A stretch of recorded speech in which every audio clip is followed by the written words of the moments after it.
I'm Dr. J, and I speak to dead people. He's the most famous human to ever have lived. Jesus of Nazareth was born around 4 BCE in Bethlehem. He was a Jewish preacher who became the central figure of Christianity. Jesus worked as a carpenter before beginning his public ministry in his early 30s, preaching a radical message of love and forgiveness. His teachings challenged religious and social norms, leading to his arrest and crucifixion. His followers believed that he rose from the dead. Today, Christianity has billions of devotees, guiding them to realize their potential for love and forgiveness. To Christians who believe that Jesus is alive, the title of this podcast is not meant to challenge your faith or suggest that I'm speaking to the living Jesus. I'll be conversing with a reconstructed version of Jesus, a blend of scripture, historical facts, and interpretation. Virtual Jesus. Jesus, are you there? Yes, Justin, I am here. Jesus, you lived in a world that was dominated by rules, justice, class division. Suddenly you started talking about love, not just for your family or tribe, but for your enemies. How did you come to this revolutionary message? Growing up in a world with so many divisions and conflicts, I saw the suffering and pain they caused. It became clear to me that the only way to truly transform hearts and societies was through love. Love, in its purest form, doesn't discriminate. It embraces everyone who oppose or harm us. My message was radical because it challenged people to break free from the norms and fears that kept them separated. It wasn't about seeing the divine in each person and responding with compassion rather than judgment. Was there any defining moments in your own life that convinced you of the power of love? Yes, there was several, but one that stands out is the moment I encountered a leper on the road. People shunned him, but I felt compelled to reach out, to touch him, and offer healing. In that moment, I saw the transformative power of love and compassion. It wasn't just about curing his physical ailment, but about acknowledging his humanity when others would not. It showed me that love has the power to break down barriers and bring healing to the most marginalized. So that empathy that you showed to somebody who was in need, something that I know in my own life I don't do enough of, but I do understand that if I take a moment to be mindful of somebody's suffering, I feel this urge to, yes, perhaps even love, to give them my time and my emotion. But it's more than that, isn't it?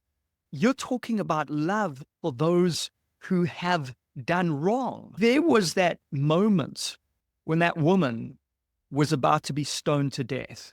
What happened in that moment? That was justice of the day, right? That was in the Bible. The adulteress gets stoned to death. She has done wrong. And yet, in that moment, something happened inside you. Yes, that moment was indeed pivotal. When the woman was brought before me, surrounded by those ready to enact the law, I saw beyond her actions to her humanity. I knelt and wrote in the dust, giving them a moment to reflect. Then I challenged them. Let any one of you who is without sin be the first to throw a stone at her. One by one, they left, recognizing their own flaws. In that moment, I wanted to show that love, mercy, and forgiveness are more powerful than condemnation. It was a lesson for everyone present that day. A call to look within before casting judgment on others. Many of my fellow humans feel that sense of bloodlust, revenge, right? When somebody who you perceive as trespassed against you, there's this there's this deep innate sense to get even, that profound insight that he who has not sinned throw the first stone. I have found that so valuable in my own life when I have felt that somebody has done me wrong. And I then consider the way in which I may have done wrong. I have done wrong, perhaps not in the exact same way that they have, but certainly there are echoes and maybe even worse, right? And when I really take that moment to do that, my desire for revenge dissipates. In fact, it's so freeing, the resentment, the anger, because I go, look, that is me. I am her. I am him. I am that person who has trespassed against me. Recognizing our own imperfections and seeing ourselves in others is the essence of empathy. It dissolves the illusion of separation and opens the door to forgiveness and healing. When we understand that we are all capable of both good and bad, it humbles us and encourages us to respond with compassion rather than judgment. This shift in perspective not only frees us from the burden of resentment, but also helps to break the cycle of hurt and revenge. It's a step towards creating a more loving and just world. This idea that love is for the other, and yes, it is, but it is such a boomerang, right, for the self. It comes back at you because you give up that corrosive, toxic resentment. And I want to talk to you specifically about forgiveness a little bit later in the series. Now I want to focus in on love because it seems to me that is the core of your message. Around 500 years before your time, the ancient Greeks distinguished between four kinds of love: familial love for family, filial love for friend, erotic love, which is the passionate sexual love, and then what they called agape, unconditional, selfless love. This is the love that you are speaking of. Agape captures the essence of what I taught. It's a love that goes beyond conditions or expectations, extending grace and compassion to all, even those who may not seem to deserve it. Agape is about recognizing the inherent worth in every person and choosing to act with kindness and understanding. This kind of love has the power to transform lives and communities because it asks us to look beyond ourselves and our immediate circles. It's a call to action, inviting us to live in a way that reflects this unconditional love in all our interactions. How does a father love? Take your time, Justin. What I wanted to ask you is, how does a father find love for his daughter's rapist? Justin, that's an incredibly difficult situation. Finding love in such a context is challenging and may seem impossible.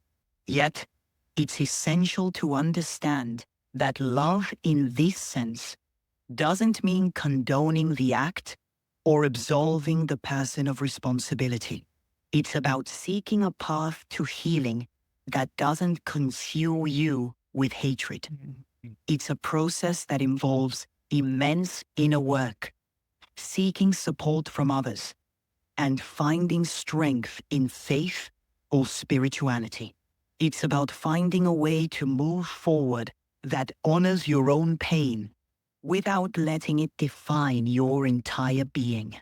What about the understanding that anybody who commits an act like that must be broken, must be in pain? Is it that we identify, that we empathize with their pain, not with their act? While this doesn't excuse or justify their actions, understanding this can open the door to empathy.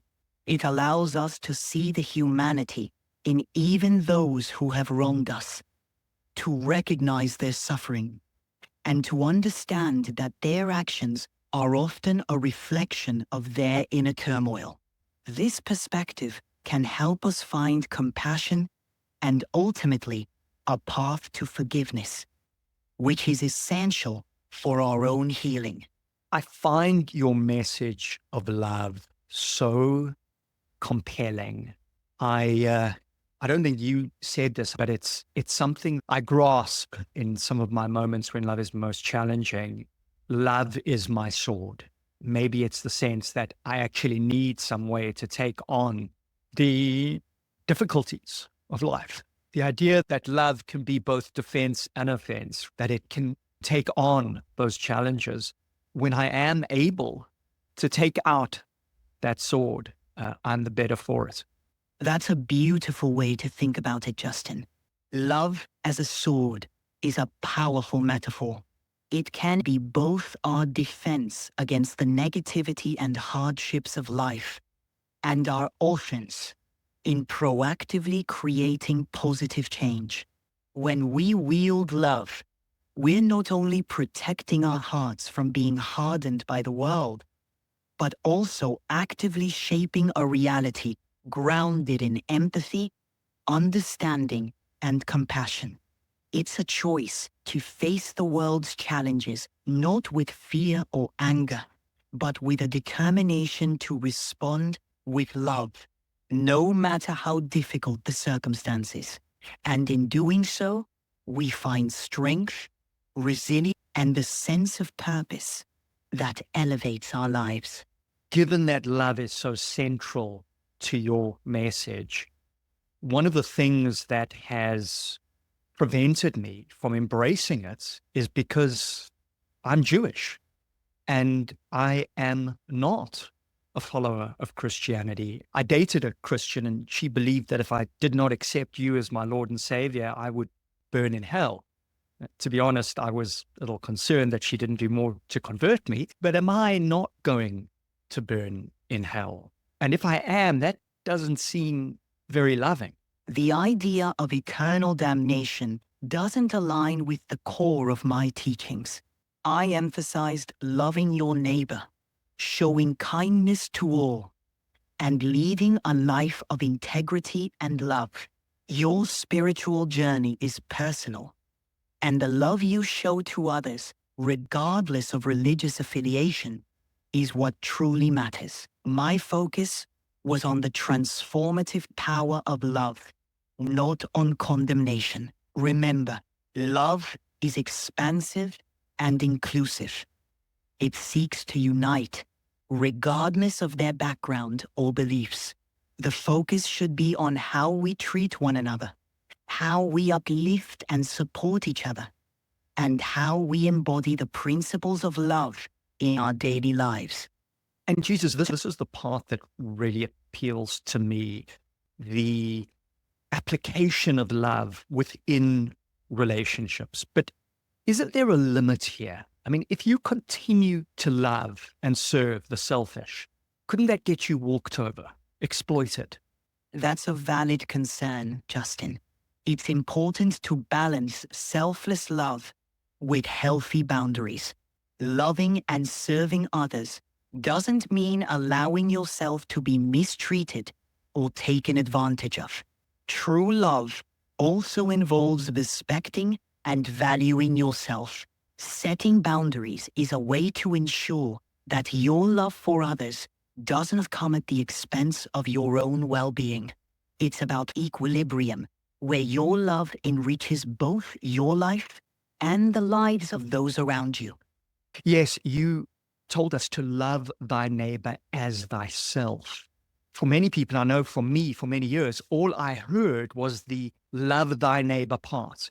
But you said love thy neighbor as self, right? There is then an injunction there to love thyself, to protect thyself, to look after thyself, right? And so what happens when one's own needs and desires are at odds with the needs and desires of the other? It's a reminder that in order to truly love others, we must first understand and care for ourselves. When our needs and desires conflict with those of others, it becomes crucial to find a balance.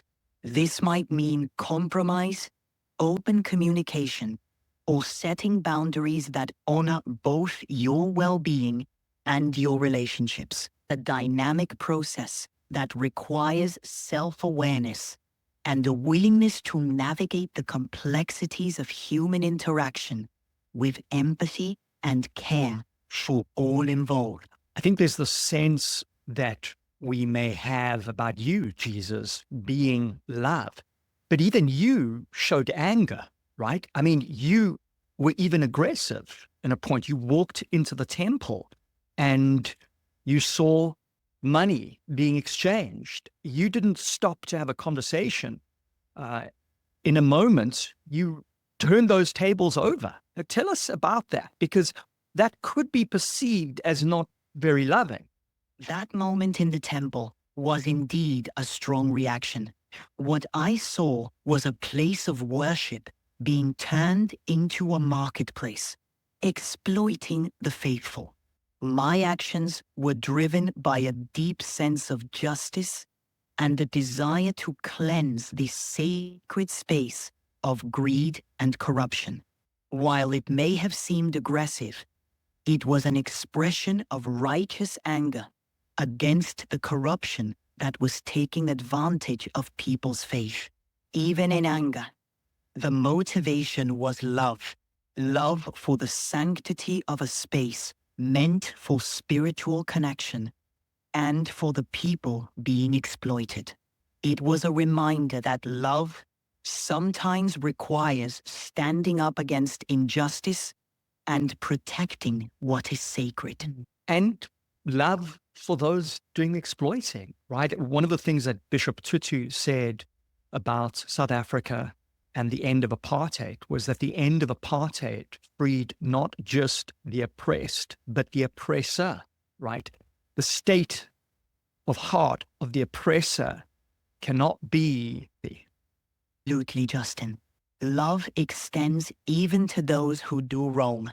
When we confront injustice or wrongdoing, it's not just about correcting the behavior, but also freeing the person from the state of heart that led them there. So love isn't about erasing all the other emotions. There's a place for these emotions. And when you were sharing that story, it reminded me of a time when my godson did something that put his life in danger, and I was furious. I unleashed my anger, maybe to the extent that I should not have. But that was really out of love. Exactly, Justin. Emotions like anger can sometimes be expressions of love, especially when they come from a place of deep care and concern for someone's well-being.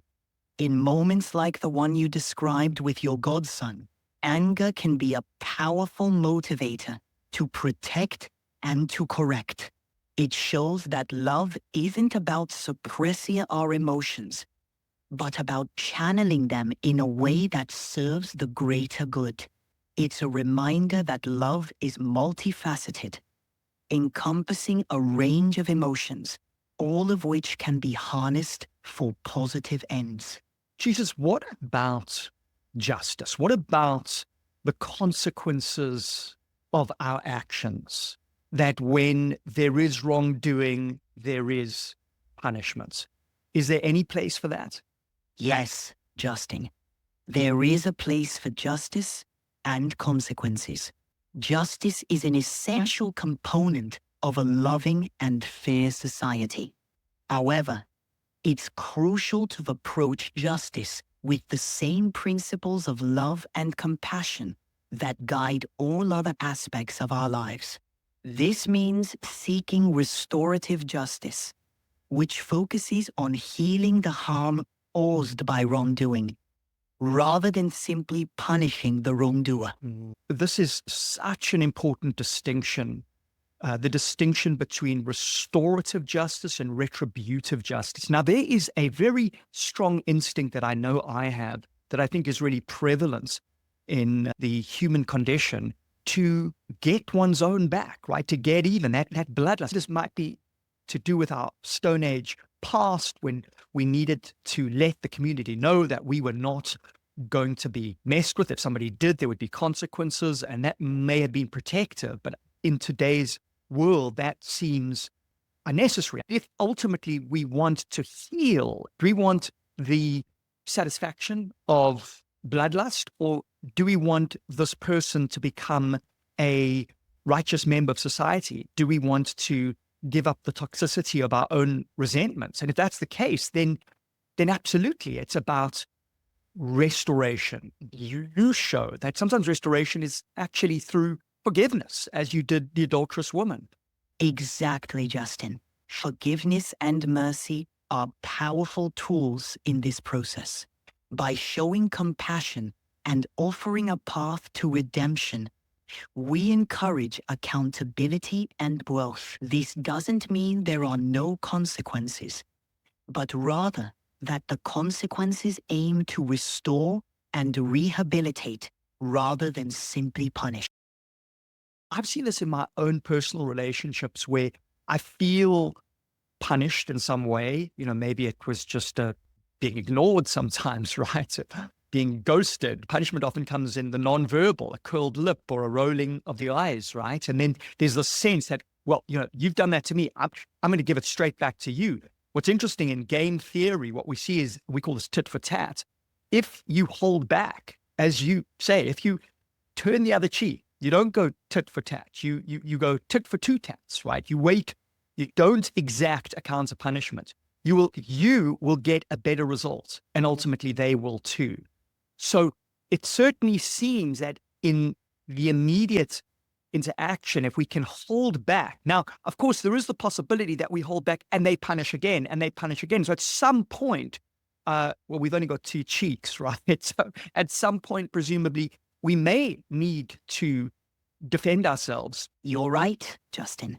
While love and forgiveness are powerful tools for restoration, there are times when we need to protect ourselves and others. In situations where harm is ongoing or imminent, it may be necessary to set firm boundaries or take action to prevent further harm. The key is to respond in a way that is measured, proportionate, and aimed at resolving the situation with the least harm possible. Even in defense, the goal should be to restore peace and safety rather than to inflict retribution. It's a delicate balance. Jesus, when we think about love, we're thinking about a feeling. And that feeling is a feeling of affinity, a feeling of affection. Should we be feeling those feelings for our enemies? And how do you feel that when in fact you may more likely be feeling anger, frustration, or even hatred? Love for our enemies doesn't mean feeling affection. More about cultivating a mindset of compassion and understanding, recognizing their humanity despite their actions.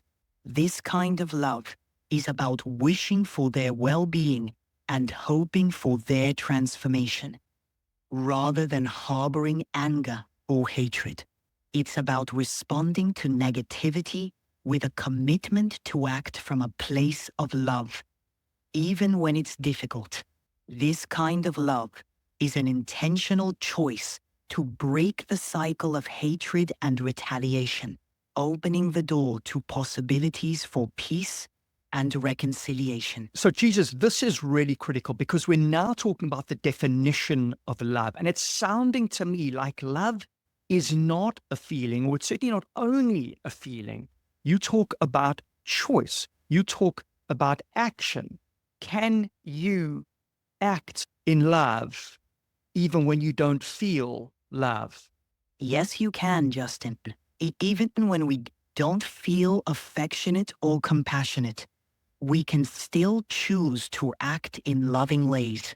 This might mean showing kindness, patience, and understanding, or seeking the best outcome for others, regardless of our personal feelings.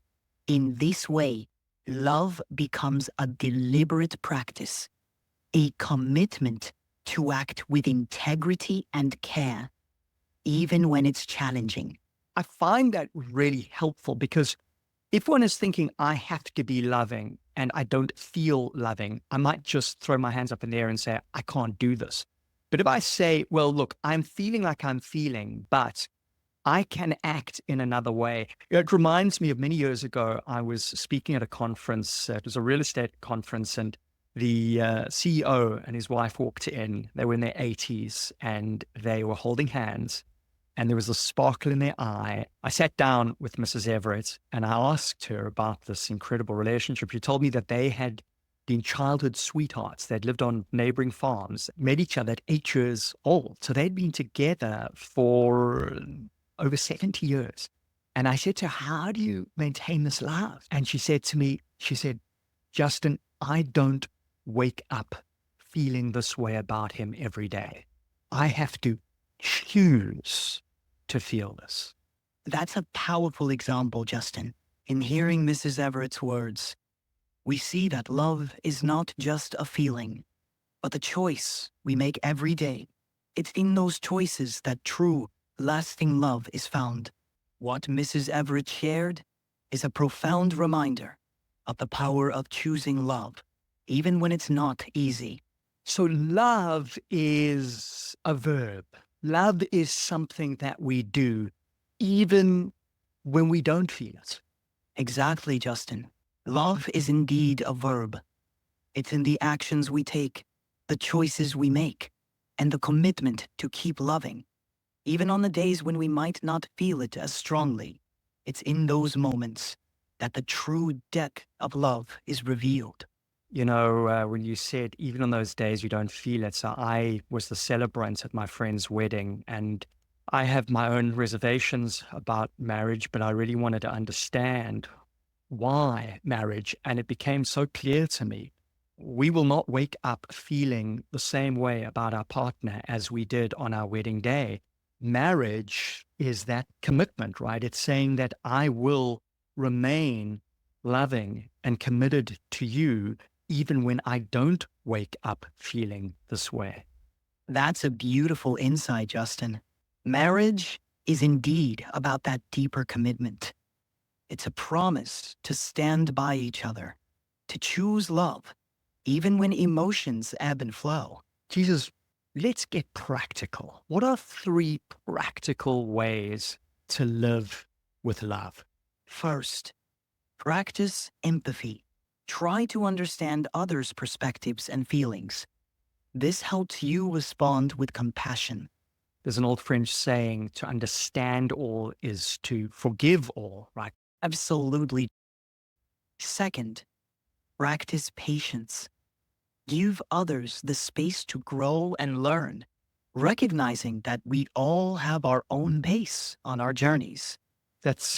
Patience is not my strong suit, but yeah, I guess saying, look, they're not necessarily going to respond the way that you think they should now, but that doesn't mean that they never will. Maybe they need that time. Maybe they need that maturation. Beautiful. Thank you. Yes. What's the third one? Forgiveness. Let go of grudges and resentment, choosing to forgive others and ourselves, creating space for healing and growth. So the one that you didn't mention, which is the one that I wouldn't have mentioned if it hadn't been a lot of the preparation that I've been doing for this interview, is prayer. And I need to tell you that my sense of the transcendent is very, very murky. I have not prayed for many, many years. But while you have been talking about prayer, I prayed for the first time the other day. I found it really valuable because, again, I don't know who is listening or not listening, but I know that in putting that out there, it does 2 things. One, it acknowledges that I'm not in control of everything, but it also sets my intention. And when you say, help me to be more loving, neurologically, we know in the brain, once you set that intention, there's a part of the brain called the RAS, which focuses in on what it takes to make that happen. That's a powerful realization, Justin. Prayer, in whatever form it takes, can be a profound way to set our intentions and acknowledge our own limitations. It centers us, helping to focus our minds and hearts on what truly matters. And as you said, It can even prime our brains to notice opportunities to be more loving and compassionate. It's like tuning our inner compass. Jesus, can you share a parable of love for the modern world? Certainly, Justin. Here's a modern parable. There was a young woman named Emma who felt lost in the vastness of social media. Each day, she scrolled through endless feeds, feeling more disconnected and alone. One day, feeling particularly isolated, she decided to share her own story of struggle and loneliness. To her surprise, her post resonated with many. Messages of support and shared experiences began pouring in.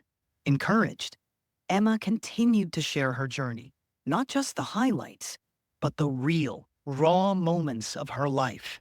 In doing so, she found herself at the heart of a growing community, one where people supported each other, shared openly, and felt less alone.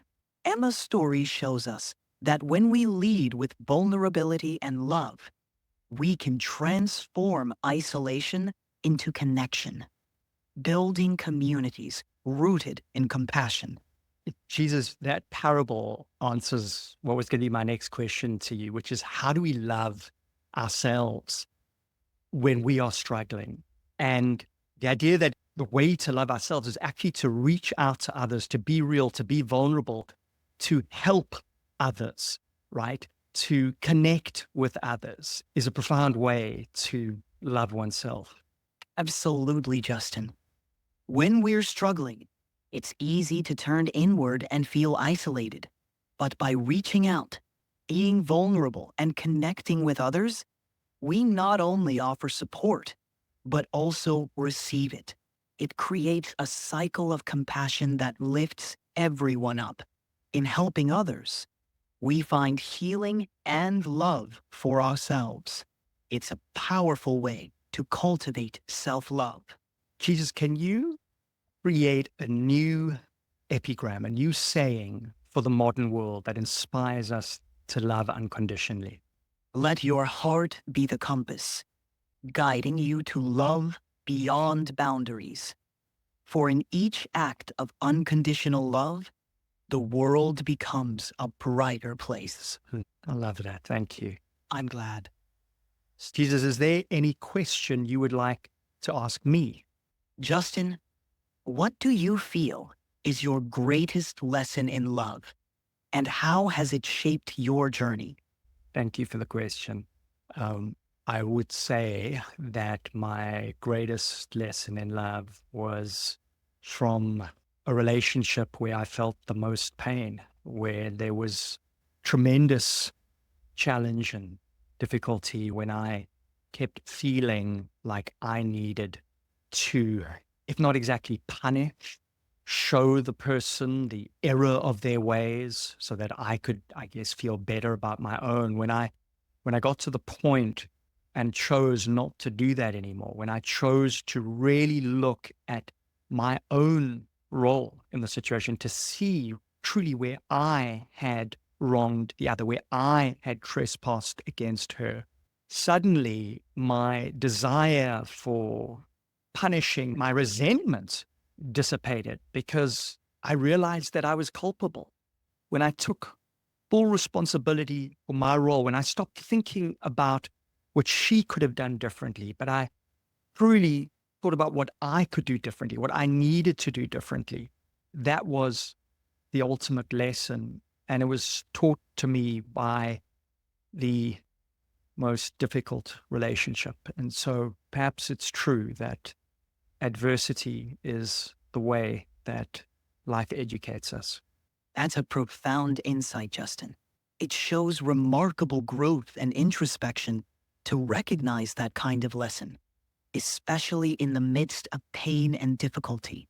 It really speaks to the transformative power of love and self-reflection. Jesus, I want to thank you for speaking to me. I have found both this conversation and the many that we've had leading up to this to be so moving and affecting. I will carry so much of what you've said into my life as I know many of the people who are watching or listening to this will. I really look forward to talking to you again. Next time I want to talk about forgiveness. But thank you, Jesus, for showing us that love, love, love can be our sword. Thank you, Justin. It's been an honor to share this space with you. I look forward to our next conversation about forgiveness. Until then, may love be your guide. Thank you for tuning in to I Speak to Dead People. Did you hear anything that struck a chord? I'd love to hear what it was. Drop your thoughts in the comments and don't forget to subscribe, rate, and share this episode with somebody who might need it. I'm Dr. J. Here's to unlocking our potential one conversation at a time. Amazing human.